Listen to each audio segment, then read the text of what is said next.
World Trade Center 7 had always been considered the starting point for rebuilding. Located north of the slurry wall, 7 had been cleared faster than the rest of the site, and there had been no bodies to recover. Pelted by debris when the North Tower collapsed, 7 burned until late afternoon, allowing occupants to evacuate to safety. I remember getting a call from the fire department commander telling me that they were not sure they were going to be able to contain the fire. And I said, you know, we've had such terrible loss of life. Maybe the smartest thing to do is pull it. And they made that decision to pull, and then we watched the building collapse.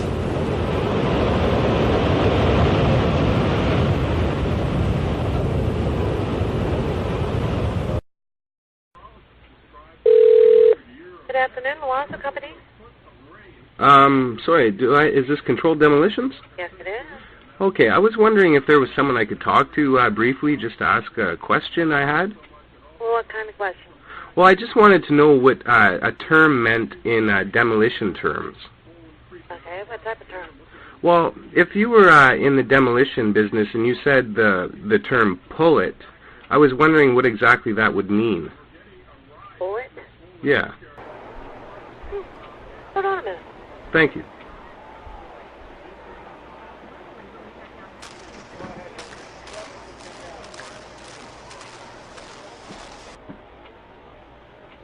Sir? Yes? Pull it is when they actually pull it down. Oh. Well, thank you very much for your time. Okay. Bye. Bye.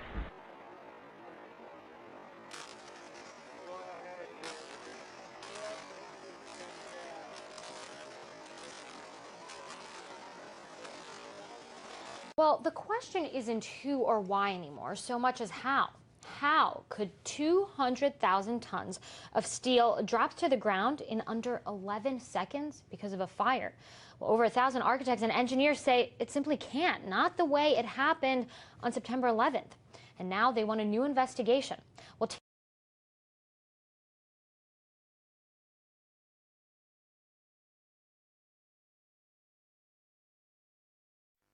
Wat je ziet bij het World Trade Center. Dit zijn beelden van gebouw nummer 7. Ja. Ja, zullen we deze maar eens even pakken. Kijken wat we dan zien. Zie jij een brand van boven ergens? Ik zie wel rook. Ja, stof krijg je altijd. Er is niks van tevoren uitgehaald, hè? Zie je vanaf boven gaan? Nee, je gaat vanaf onder. Die gaat vanaf onder, ja. Toch? Ja. Ze hebben gewoon kolommen weggeblazen. Er is nagesprongen. Dit valt anders dan het World Trade Center. Vind je niet dan? Ja, je ziet het, de onderste verdiepingen gaan eerst. Ja, en de rest zakt er gewoon in. Dus dit is controlled demolition. Zeker weten? Zeker weten. Er is nagesprongen. Dit is in opdracht gebeurd. Dit heeft een team gedaan van experts. Maar dit is ook op 11 september gebeurd. Dezelfde dag? Dezelfde dag. Dezelfde dag? Weet je dat zeker? Ja.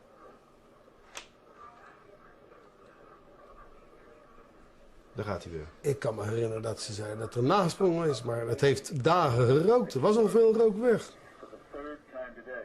Was het zeker weten de 11e? Dat kan geen waar zijn. 7 uur nadat de World Trade Center naar beneden viel. Ja? Let's compare. Explosives are used to demolish buildings like this in just seconds. Okay, so it's a controlled demolition. What's the problem with that? Well, it happened on the afternoon of 9/11 at the World Trade Center. Let's just think about this. Controlled demolitions cannot be engineered and rigged in a day. It takes months. And therefore, this event must have been planned in advance. Keep your eye on that building as they're coming down. Building is about to blow up. Moving back. We are walking back. There's a building about to blow up. Did they actually use the word brought down, and who was it that was telling you this? The fire department, and they did use the word, we're going to have to bring it down. And these people heard explosions. looked like there was a shock wave ripping through the building, and the windows all busted out. About a second later, the bottom floor caves out. The building followed after that. He takes his hand off, and you hear 3, 2, 1, and it was boom, boom, boom, boom, boom. And these reporters recognized it as a controlled demolition. And I turned in time to see what looked like a skyscraper implosion. It looked like it had been done by a demolition crew. The whole thing just collapsing down on itself. For the third time today, it's reminiscent of those pictures we've all seen too much on television before, when a building was deliberately destroyed by well-placed dynamite to knock it down. It was almost as if it were a planned implosion.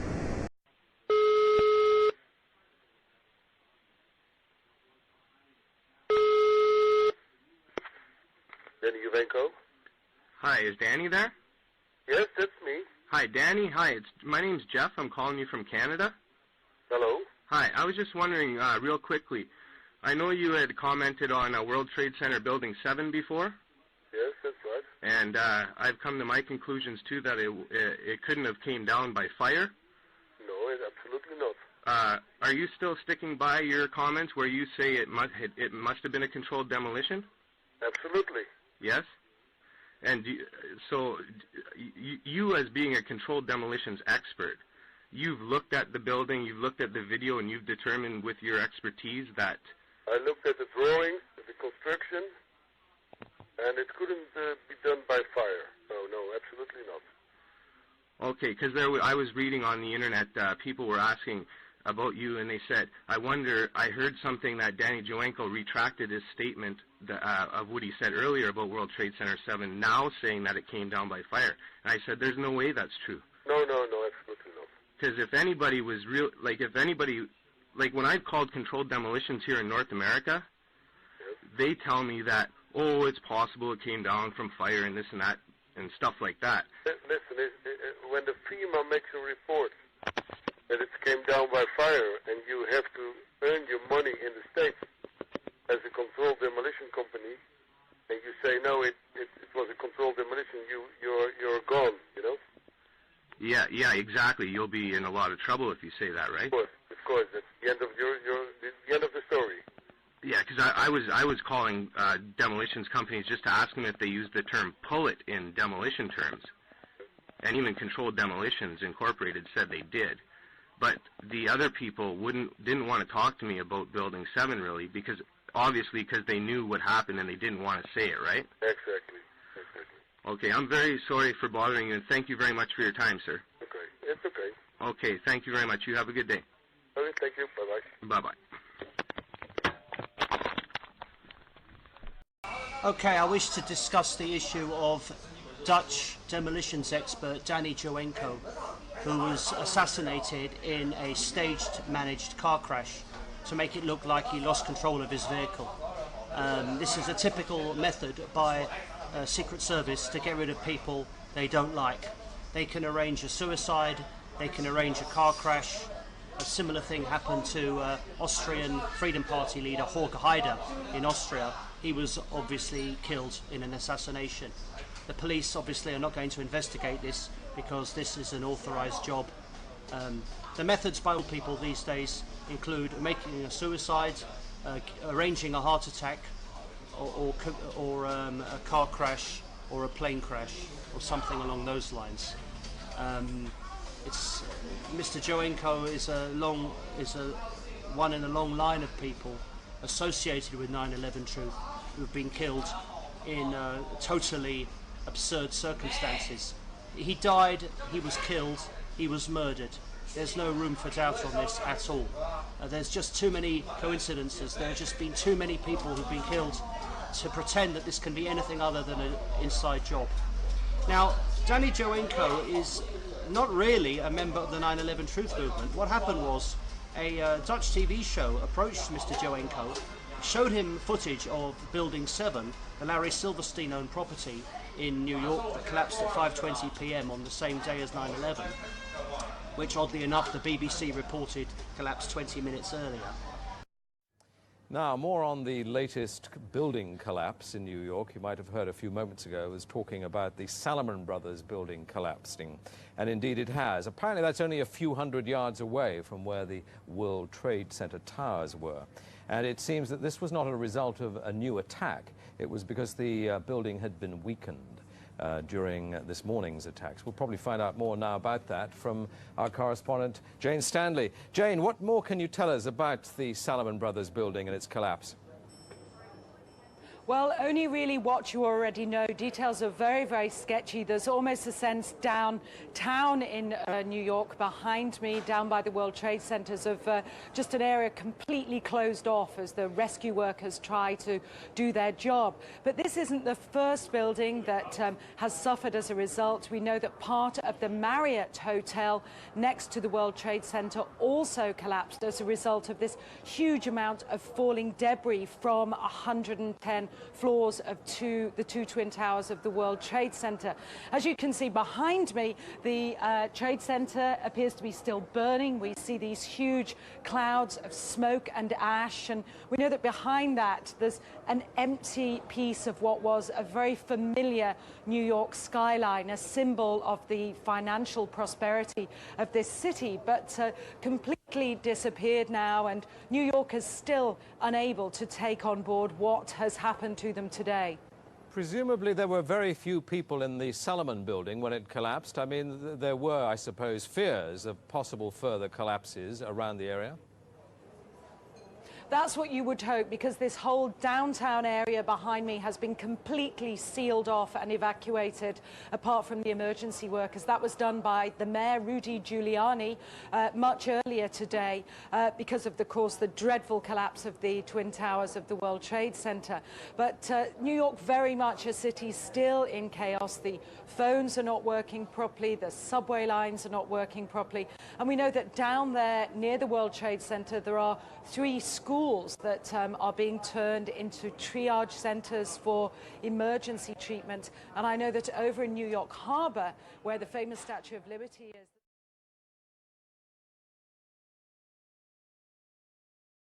Jane, I think many of us, when we heard the news, perhaps on the radio earlier today, were completely flabbergasted by it and just couldn't comprehend it. I mean, it almost sounded too far-fetched. I was wondering what it's felt like for you being in Manhattan. Well, unfortunately, I think we've lost the line with Jane Stanley in Manhattan. Perhaps we can rejoin her and follow that up later. And what caught my eye is more than 1,300 architects and engineers examined the evidence about Building 7's collapse and disagree with the official report issued by the National Institute of Standards and Technology. I certainly am much more open-minded about it than I was, and it is because of the involvement of the 9/11 families and all these engineers and architects. You are about to hear from architect of 23 years, Richard Gage, AIA, member of the American Institute of Architects and founder of Architects and Engineers for 9/11 Truth. Now there are more than 1,500 architects and engineers who say that it could not have been brought down by office fires. They are backed by 9/11 family members who are calling for an independent, unbiased investigation. I'm Richard Gage. Fires have never before caused the collapse of any skyscraper, even though there are numerous examples of much hotter, larger, and longer-lasting fires in these buildings. And in the case of Building 7, the fire that NIST said started the collapse had actually burned out over an hour before. It could not have caused the collapse, as NIST claims. Yet this 47-story, modern steel-framed skyscraper, which was not hit by an airplane, collapses mostly into its own footprint like a house of cards, as fast as a bowling ball falling off the side of the building, in just under 7 seconds. Listen to the experts. Building number 7 descended in free fall for the first 100 feet. which means that there was absolutely no resistance to the descent whatsoever. NIST has admitted it went into free fall for 8 stories. And going from motionless to free fall instantly, that's a bothersome part of the puzzle because NIST never explained it. We've got a building that came down in its own footprint, so all of the columns really needed to be severed at the same time in order for that structure to fall the way that we saw. The symmetry is the smoking gun. The whole building completely comes down in one continuous motion. There couldn't have been any structural resistance. According to NIST, the failure occurred at column 79 on level 12. They're talking about a single columnar collapse or failure that resulted in a total collapse of the building. It is possible that you could have a local failure as a result of a connection failing. But the likelihood of that failure dragging the entire building in such a fashion that all the columns would fail at the same time is an impossibility. Impossibility? Yes. What I saw, it was a classic implosion. The center of the core, the penthouse area, starts to move first, and then the building follows along with it.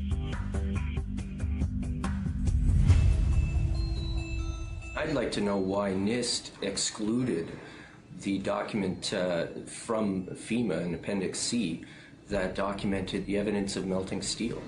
Why is this forensic evidence not being included in the report? In an office fire, you cannot generate enough heat to melt steel.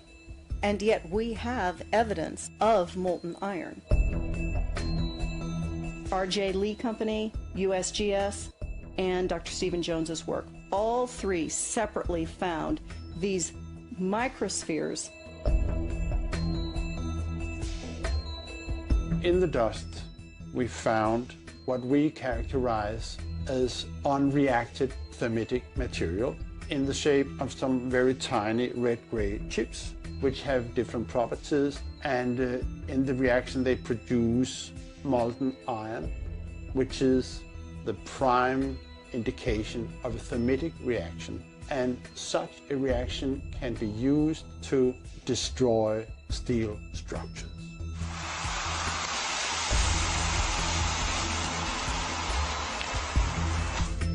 What we have found is a modern version of thermite, which we call nanothermite. There were these iron microspheres present in all of the dust samples that needed to have been formed in extremely high temperatures. I've independently seen thermitic activity within 2 separate independent samples of World Trade Center dust. My contention, based on finding thermite residue in the dust, is that it happened before. It didn't happen after in the fires that ensued in the rubble pile afterwards. All the characteristics of the microspheres tell me that thermite was involved in melting those steel beams. So thermite, if it was present at the World Trade Center and created this molten metal that so many witnesses and photographic evidence shows, would also explain the fact that the fires could not be put out at Ground Zero. The only thing that is consistent with all of the evidence that we have that could cause such a thing is the use of thermite to cut through the steel. You'd get down below and you'd see molten steel running down the channel rails, like you're in a foundry. Yeah. Like lava. Like lava from a volcano. Well, the manual gets into thermite, and if it says if you have melted steel or concrete, which we had on 9/11, we should test for it. This fused element of steel, molten steel and concrete and all of these things all fused by the heat into one single element. We're asking for an investigation that follows national standards. There's no excuse to not test for this. If terrorists use explosives in '93, why didn't we test for them? If all these witnesses heard explosions, why aren't we testing for them? NIST concedes that they found no evidence for explosives. So then we asked them, well, did you look? And they said, no, we did not look for explosives or residues of explosives. So the preconceived notion of NIST is that there's no evidence for explosives, and so there's no point in looking. that is the most unscientific thing that you can possibly think of, not to look because you don't expect to find evidence, and in fact the evidence is overwhelming. They state these conclusions for which there's virtually no evidence, and then they ignore conclusions that can be drawn from the evidence. The Freedom of Information Act request to NIST was denied with the claim that releasing this data might jeopardize public safety. How could it possibly jeopardize public safety? The destruction of evidence was a criminal act in itself. It was already being carted away and destroyed when the FEMA investigators got there about a month after September 11th. You can't do science when you are deprived of the evidence and when your hypothesis is the least valid instead of the most likely. When the most likely hypothesis in the case of Building 7 wasn't even mentioned. This is not science. The scientific forensic evidence, ignored by NIST, but carefully reviewed by teams of technical professionals, corroborates the hypothesis of explosive controlled demolition. We've traveled to 21 foreign countries and 32 American cities, bringing this evidence to the attention of the public. And we're backed by 9/11 family members and other concerned citizens who are calling for an independent, unbiased investigation. I'm a family member trying to find out the answers to the murder of 3,000 plus people. The bottom line is that it needs to be investigated properly. Please look at architects and engineers. People all around the world, scientists all around the world are questioning this. And there's some deep, deep explaining to do. It took some kind of consciousness raising on my part before I was willing to look at the possibilities. And really, you need to go where the evidence leads. As an engineer, and I have 3 degrees in engineering, I signed that petition for architects and engineers for 9/11 Truth some time ago because the American people absolutely need the truth of 9/11. Look at the evidence. In fact, I'll say this very categorically. Any reasonable person who looks at the evidence that's been brought forward has got to come away with the feeling that something has to be done, a real investigation has to be put forward. We will never heal. This country will never, ever, ever forget that day. We have to demand a new investigation. I want justice here. The country owns this. We were all victims. You all should want answers. It's not just ours, not just mine. We all lost something that day. It's distressing for everyone to come to terms with this evidence, but we must pursue the truth wherever it leads. Look at the evidence and decide for yourself.